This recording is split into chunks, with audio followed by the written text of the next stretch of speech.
A'udzubillahiminasyaitonirrajim. Bismillahirrahmanirrahim. Assalamualaikum warahmatullahi wabarakatuh. Baiklah anak-anak, kita lanjutkan pelajaran kita hari ini di materi perubahan sosial budaya. Hubungan antara perubahan sosial dan perubahan budaya.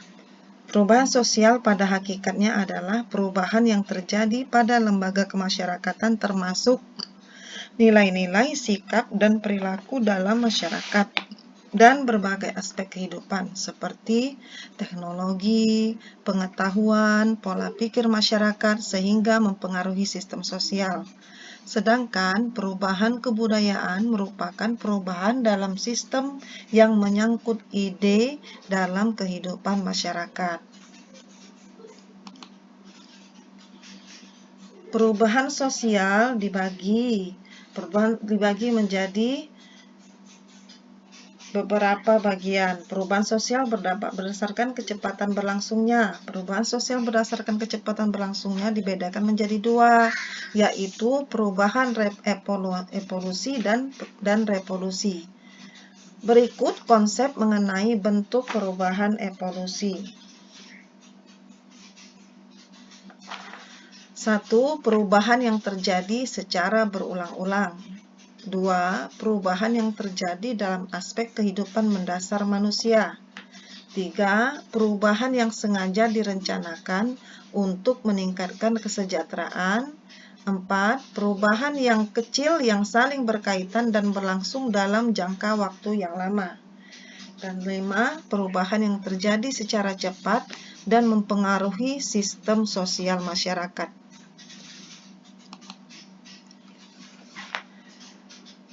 Proses pengaruh kebudayaan lain yang menyebabkan terjadinya perubahan sosial budaya ada 6. 1. Difusi. 2. Akulturasi. 3. Asimilasi. 4. Penetrasi. 5. Invasi. 6. Milenarisme. Difusi yaitu merupakan proses penyebaran unsur baru.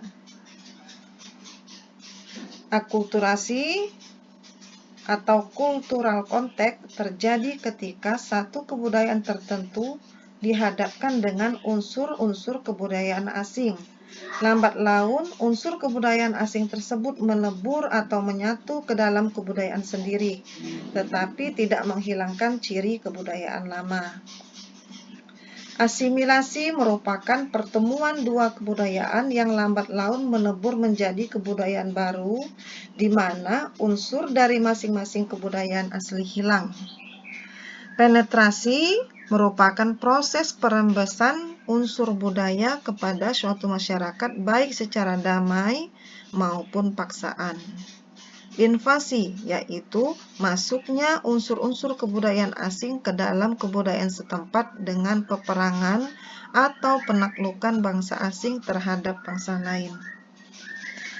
Milenarisme yaitu salah satu bentuk kebangkitan yang berusaha mengangkat golongan masyarakat bawah yang tertindas dan telah lama menderita dalam kedudukan sosial yang rendah.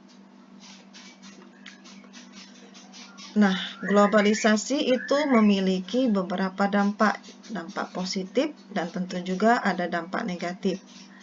Apa saja dampak positifnya? Dampak positif globalisasi salah satunya 1. Berkembangnya ilmu, pengetahuan, dan teknologi. Dengan adanya kemajuan, dengan adanya globalisasi, iptek itu semakin berkembang. Apa contohnya? Adanya smartphone, televisi, makin banyak channelnya. Kemudian adanya transportasi darat, laut, udara yang makin beragam dan lain-lain.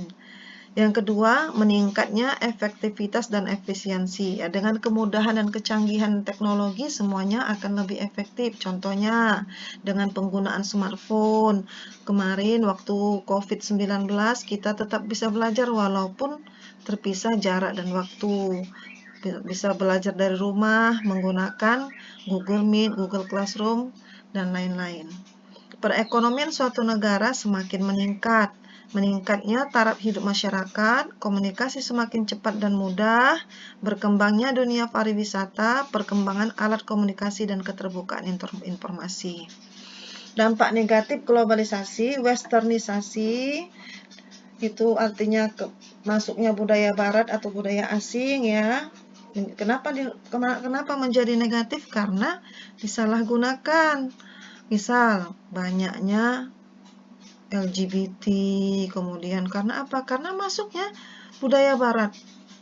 Mengapa dibilang LGBT itu merupakan westernisasi? Karena kita ini budaya timur, orang timur. Indonesia ini mayoritas muslim.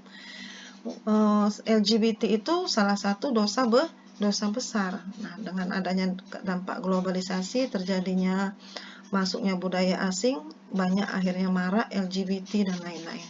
Demoralisasi, kesenjangan sosial ekonomi, kriminalitas semakin meningkat, pencemaran lingkungan, ya, rusaknya alam, kenakalan remaja seperti narkoba, minuman keras, tawuran, dan lain-lain.